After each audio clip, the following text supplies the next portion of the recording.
ಇನ್ನು ಭಾರತ ದೇಶದಲ್ಲಿ white gold ಅಂದರೆ ಬಿಳಿ ಬಂಗಾರ ಅಂತ ಕರೆಯುವಂಥ ಬೆಳೆ ಏನಪ್ಪ ಅಂತಂತಂದ್ರೆ ಹತ್ತಿ. ಈ ಹತ್ತಿಯನ್ನು ಹೆಚ್ಚಾನೆಚ್ಚು ಏನಪ್ಪ ಅಂತಂದ್ರೆ ಅಗಲವಾದ ಸಾಲುಗಳಲ್ಲಿ ಏಕ ಬೆಳೆಯಾಗಿ ಬೆಳೆಯುವ ರೂಢಿ ನಮ್ಮ ಕರ್ನಾಟಕ ಮಾತ್ರವಲ್ಲ, ಹತ್ತಿ ಬೆಳೆಯುವ ಪ್ರಮುಖ ರಾಜ್ಯಗಳಲ್ಲಿಯೂ ಈ ಪದ್ಧತಿ ಉಂಟು.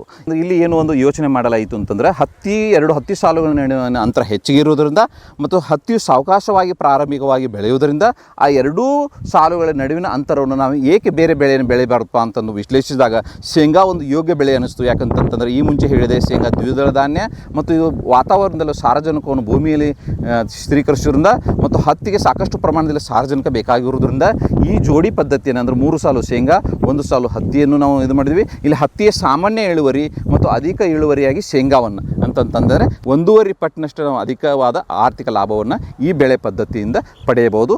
ಈ ಎಲ್ಲೆಲ್ಲಿ ಹತ್ತಿಯನ್ನು ಬೆಳೀತಾರೆ ಕರ್ನಾಟಕ ರಾಜ್ಯದಲ್ಲಿ ಆ ಎಲ್ಲ ಪ್ರದೇಶಗಳಿಗೂ ಈ ಒಂದು ಸಂಯೋಜನೆ ಅತ್ಯಂತ ಸೂಕ್ತವಾಗಿದೆ.